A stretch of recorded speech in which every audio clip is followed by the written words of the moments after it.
गडिंग्लजच्या वाहतुकीला शिस्त लागावी म्हणून मंत्री हसन मुश्रीफ यांनी शनिवारी शासकीय विश्रामगृहावर प्रशासनाची बैठकी घेतलेली होती आणि आज आपण पाहतोय हे प्रशासन हे अलर्ट झालेलं आहे, ॲक्शन मोडवर आलेलं आहे। आज दुपारी 12 वाजल्यापासून हे प्रशासन जे आहे हे फुटपाथवरील जे व्यापारी बसलेले आहेत या व्यापाऱ्यांना हटवताना आपण पाहतोय। आपण प्रांत ऑफिस पासून जो फुटपाथ दिसतोय या फुटपाथवरून जे विरशोळ चौक पर्यंत हा फुटपाथ हा सरळ आहे। या फुटपाथवरील सर्व जे व्यापारी बसलेले आहेत या व्यापाऱ्यांना या फुटपाथवरून हटवण्यात आलेले आहे। याशिवाय जे दुकानदारांचे जे बोर्ड होते ते बोर्ड देखील हटवण्यात आलेले आहेत। दुकानाकडे जात असताना लहानसहान पायऱ्या केलेल्या होत्या, जे दगड लावलेले होते अगदी असले बारीक दगड सुद्धा व्यापाऱ्यांना हे काढायला या प्रशासनाने भाग पाडलेले आहे। नगरपालिका आणि पोलीस प्रशासन यांच्या संयुक्त विद्यमाने ही कारवाई आज करण्यात आलेली आहे। शनिवारी मंत्री मुश्रीफ यांच्या उपस्थितीमध्ये ही बैठक करण्यात आलेली होती आणि आपण पाहू शकताय गडिंग्लज पोलीस ठाण्याचे पोलीस निरीक्षक सिंदकर साहेब असतील, गडिंग्लज नगरपालिकेचे मुख्याधिकारी असतील, त्यानंतर या विभागाचे उपाधीक्षक इंगोले साहेब असतील, या तिघांनी आणि त्यांच्या अधिकाऱ्यांनी ही कारवाई केलेली आहे। कारवाई करत असताना वाटेमध्ये ज्या गाड्या 4 चाकी उभारलेल्या होत्या यांच्यावर दंडात्मक कारवाई करण्यात आलेली आहे। फ्रूटवाले त्यांना आज सांगण्यात आलेलं आहे की जो आज तुम्ही जो माल आणलेला आहे हा नाशवंत माल असल्याने तुम्ही आज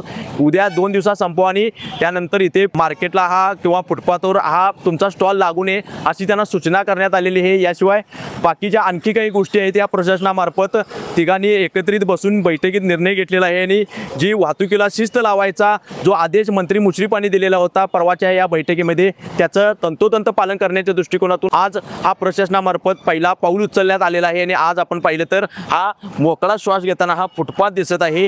जे या फुटपाथवरून जा ये करताना माणसे दिसत आहेत, किरकोळ व्यापारी जे की आंबे असतील किंवा जे रानमेवा आहे हा रानमेवा विकायला आलेले व्यापारी असतील हे सोडून इथं कुठल्याही व्यापाऱ्यांना इथे आता फुटपाथवर जागा दिलेली नाही। बाजूला दुसरीकडे जागा देण्याचं आश्वासन त्यांना दिलेलं आहे किंवा त्या पद्धतीने तडजोड करण्याचं त्यांना सांगण्यात आलेलं आहे। आणि जे फळ व्यापारी आहेत किंवा जे आंबे विकायसाठी जे खेडोपाड्यातून जे आलेले आहेत त्यांनी मग आता पोलीस प्रशासन किंवा या नगरपालिकेने हटवल्यानंतर साने गुरुजी वाचनालयाने नगरपालिकेसमोर जो मोठा पॅसेज आहे त्या पॅसेजमध्ये बसायला चालू केलेलं आहे।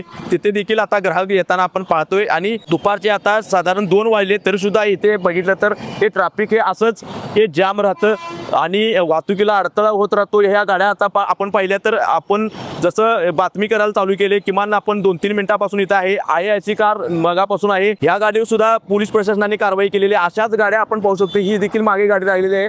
अशा गाड्या तुम्हाला समोरपर्यंत दिसत राहतात आणि असंच ह्या गाड्यांच्यामुळे देखील ट्रॅफिक होत आहे। त्यामुळे पोलीस प्रशासन देखील आता अलर्ट राहिलेलं आहे।